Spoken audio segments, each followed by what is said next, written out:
আসসালামু আলাইকুম। আশা করি সকলে ভালো আছেন। কৃষি সংগ্রাম ইউটিউব চ্যানেলে নতুন একটি পর্বতে আপনাদেরকে সুস্বাগতম। ঈদের উপরে আশা করি সকলে ভালো আছেন। সবার সুস্থতা কামনা করে শুরু করছি আজকের পর্ব। আজকে যা আপনাদের মাঝে আমি তুলে ধরার চেষ্টা করব সেটি হলো, অনেকেই কিছু টাকা পয়সা আছে, চিন্তা ভাবনা করতেছেন বিদেশ চলে যাব। আসলেই বিদেশ চলে যাবেন, বিদেশ যাইতে পারেন, কিন্তু ওই ছোটোখাটো দেশে যায় দেখা যাচ্ছে 5 লাখ টাকা খরচ করে ছোটোখাটো দেশে যায় যে টাকা ইনকাম করবেন, তার থেকে আমার মনে হয় দেশে একটা গাভী, 2টা ষাঁড় বাচ্চা, অল্প টাকার ভিতরে, 1,03,000 টাকার ভিতরে একটা ব্যবসা শুরু করেন। আশা করি বিদেশ থেকে ভালো হবে। কারণ ছোটোখাটো দেশে যায় ওই মাসে 20,000 টাকার উপরে কিন্তু আপনি কামাই করতে পারবেন না। দালালে যাই বলুক, আপনি যাই বলুক, 20,000 টাকার উপর থেকে ইনকাম করা সম্ভব না বা পাবেন না। হয়তো বলবে বা কিছু বেশি কামাই করলেও খরচ আছে, খরচপাতি বাদ দিয়ে দেখো 20, 15, 20, এর থেকে বেশি সম্ভব না। ওর থেকে যদি আমি দেশে একটা গাভী, 2টা ষাঁড় বাচ্চা পালেন, 1,03,000 বা 3,500,000 টাকার ভিতরে,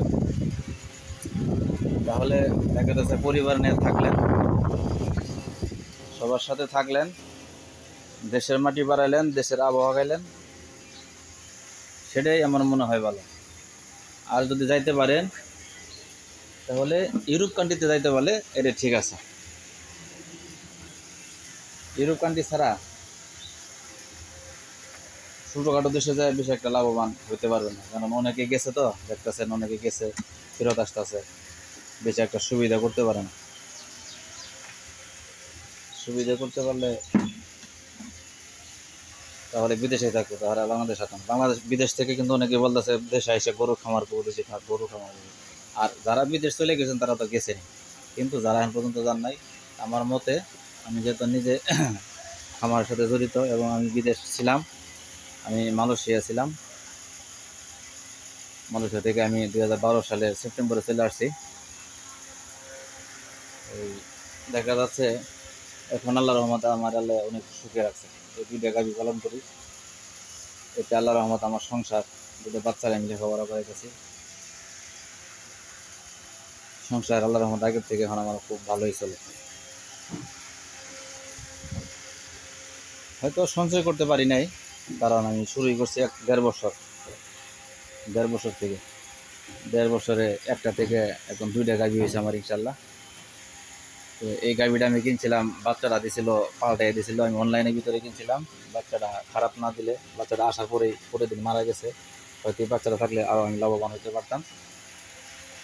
বাচ্চারা নাই বিদেই, যাই হোক, কর্মী লেখা ছিল, আমি যাই নাই, না যাই এই গাভীটা আমি কিনছিলাম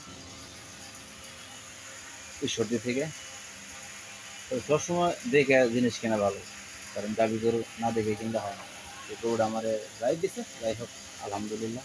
এটা আমার হয়তো শিক্ষণীয়, শিক্ষার দরকার ছিল, এই কারণে আমার এটা দিছে। মূল কথা হইলো, যারা বিদেশ যাইতে চান প্রথমে ট্রাই করে দেখেন, আসলে একটা গাভী 2টা ষাঁড় বাচ্চা থেকে বা 2টা বকনা বাচ্চা থেকে শুরু করে দেখেন, ইনশাল্লাহ বিদেশের থেকে খারাপ হবে না।